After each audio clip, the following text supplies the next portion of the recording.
आप सुन रहे हैं सुबह संदेश मॉर्निंग वॉइस। अब प्रभु का दास ओएम मात्यु पटना से वचन से बांटा जाएगा।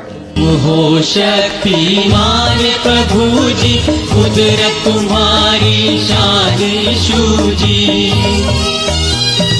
तुम हो शक्तिमान प्रभु जी, कुदरत तुम्हारी शान यीशु जी।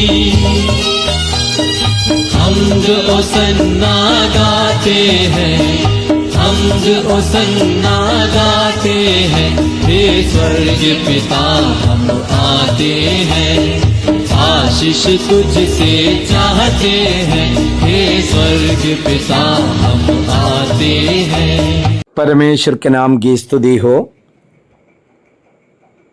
पहला कुरिन्थियों 15 अध्याय 3 और 4 पद।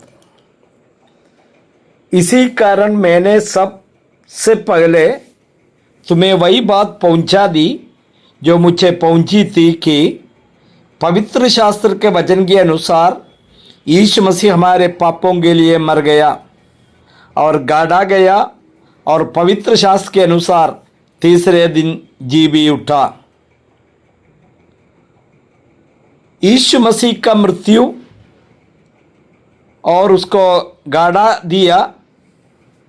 गया, इसके बारे में हम लोग ऑलरेडी विचार किया है। हमारा पापों के लिए प्रभु यीशु मसीह का मृत्यु हुआ, पवित्र वचन के अनुसार उसको गाड़ा दिया गया। आज हम यही विचार कर रहे हैं कि उनका पुनरुद्धान हुआ। यीशु मसीह का पुनरुद्धान का आवश्यकता क्या था? पाप का मजदूरी मृत्यु है। वो मृत्यु यीशु मसीह क्रूस पर सह लिया। इज़केल का किताब में पढ़ते हैं, जो भी प्राणी पाप करेगा वो मरेगा। बाइबल स्पष्ट बताते हैं यीशु मसीह कोई पाप नहीं किया, लेकिन हमारे पापों को अपने ऊपर लेकर उन्होंने जो क्रूस पर अपना जान दे दिया। दूसरा कुरिन्थियों 5 का 21 पद में हम लोग पढ़ते हैं, जो पाप से अज्ञात था उसी को उसने हमारे लिए पाप ठहराया। वो पाप से अज्ञात कि हम उसमें होकर परमेश्वर की धार्मिकता बन जाए। हम परमेश्वर का धार्मिकता पाने के लिए पिता परमेश्वर ने हमारा पापों को उसके ऊपर ठहराया। वो पापी नहीं बना, पाप ठहराया। यही क्रूस पर हुआ था। तो यीशु मसीह हमारे पापों के लिए अपना जान क्रूस पर बलिदान के तौर पर दे दिया।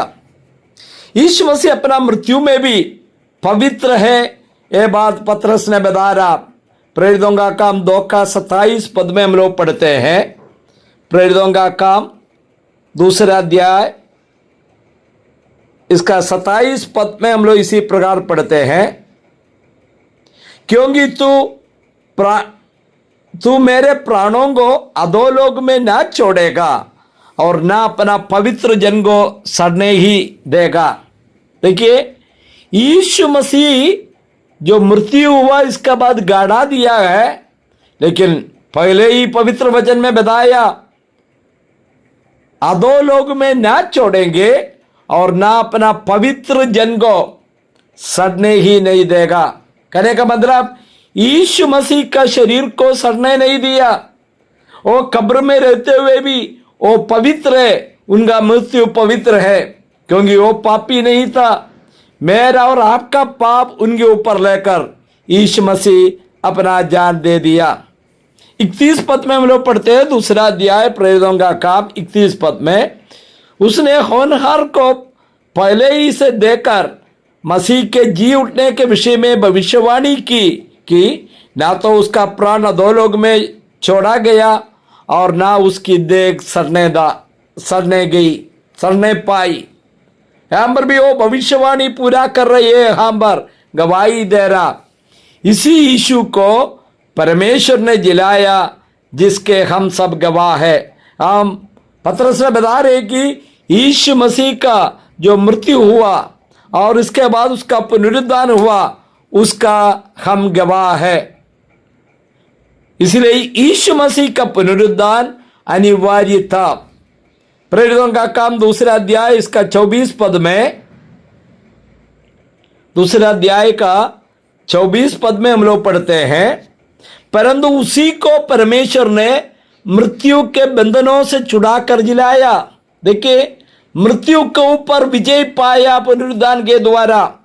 मृत्यु को बंधन से वो जो कब्र में रहना संभव नहीं था, इसलिए मृत्यु के बंधनों से छुड़ाकर जिलाया, क्योंकि वह अनहोना था कि वह उसके वश में रहता है।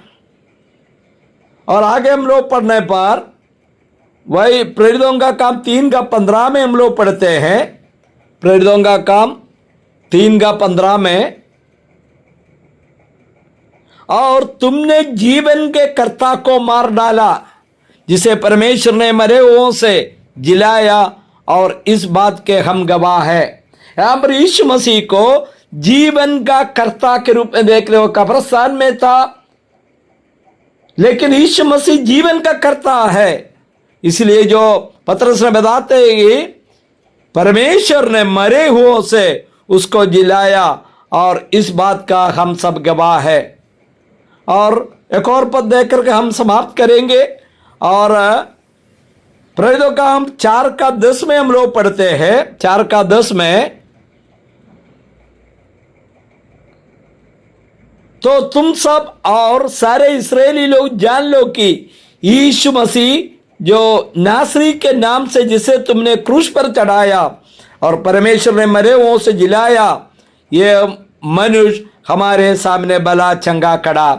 मुझे सुनने वाला भाई लो, यीशु मसीह तीसरा दिन जी उठा।